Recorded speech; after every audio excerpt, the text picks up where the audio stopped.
We thought love would fix us, but for most of us, love almost broke us again.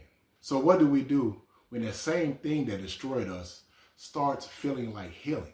We're here to talk about real recovery, not just staying clean and sober, but also learning how to love other people without destroying ourselves. We're going to break down one truth from the big book of Alcoholics Anonymous and show how emotional sobriety changes every relationship that we build.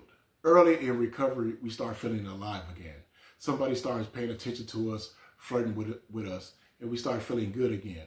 But deep down inside, we know we may be just looking for validation and also some companionship, and not just connection. We start to realize that just being sober is not automatically means that we have emotional sobriety. And it doesn't mean that we emotionally ready for a relationship. Every silence feels like rejection because we're still looking for validation. In the big book, on page 132, it says, we absolutely insist on enjoying life.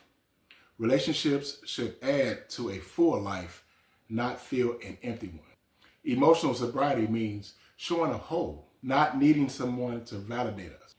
Love becomes freedom, not control. Here's an action step that I take myself. It's an action step. Before I say I love you, I say I understand myself. I spend 1 week journaling with triggers, fear, jealousy, or insecurity in different relationships.